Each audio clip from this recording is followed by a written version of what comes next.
1. Metode pendidikan individual perorangan.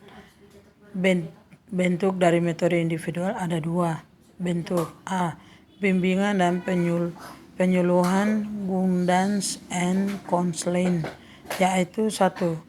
Kontak antara klien dengan petugas lebih intensif. 2. Setiap masalah yang dihadapi oleh klien dapat dikorek dan dibantu penyelesaiannya. 3. Akhirnya klien tersebut akan dengan sukarela dan berdasarkan kesadaran penuh pengertian akan menerima perilaku tersebut atau mengubah perilaku. B. Interview wawancara. 1.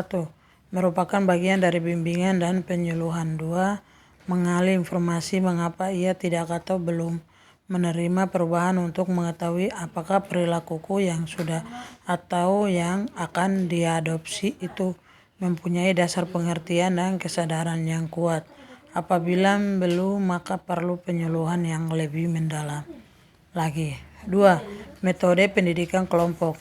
Metode pendidikan kelompok harus memperhatikan apakah kelompok itu besar atau kecil, karena metodenya akan lain.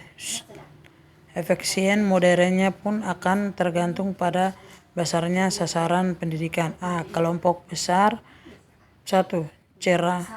Ceramah metode yang cocok untuk sasaran pendidikan tinggi maupun rendah. 2. Seminar hanya cocok untuk sasaran kelompok besar dan pendidikan menengah ke atas. Seminar adalah suatu penyajian atau presentasi dari satu ahli atau beberapa ahli tentang suatu topik yang dianggap penting dan biasanya dianggap hangat di masyarakat. B. Kelompok kecil. Diskusi kelompok disebut sedemikian rupa sehingga saling berhadap. Pimpinan diskusi penyuluhan duduk di antara peserta agar tidak ada kesan lebih tinggi. Tiap kelompok pun punya kebebasan mengeluarkan pendapat. Pimpinan diskusi memberikan pancingan, mengarahkan dan mengatur sehingga diskusi berjalan hidup dan tidak ada dominasi dari salah satu peserta.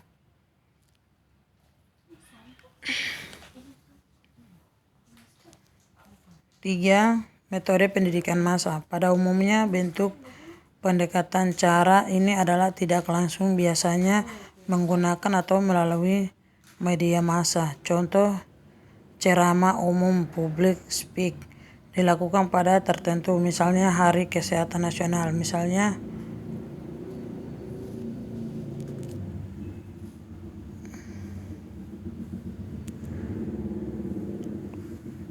Contoh A. Ceramah umum, public speak, dilakukan pada acara tertentu, misalnya Hari Kesehatan Nasional, misalnya oleh materi atau penjebak kesehatan lain. B. Pidato diskusi tentang kesehatan melalui media elektronik, baik TV maupun radio. Padahal hakikatnya adalah merupakan bentuk pendidikan kesehatan massa. C.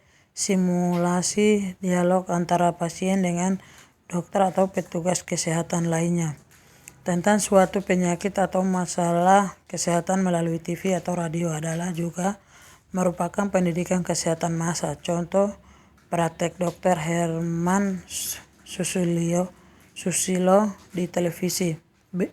D. Sinetron Dr. Sahartika di dalam acara TV juga merupakan bentuk pendekatan kesehatan massa. Sinetron Jejak Sang Elang di Indonesia hari Sabtu siang tahun 2016.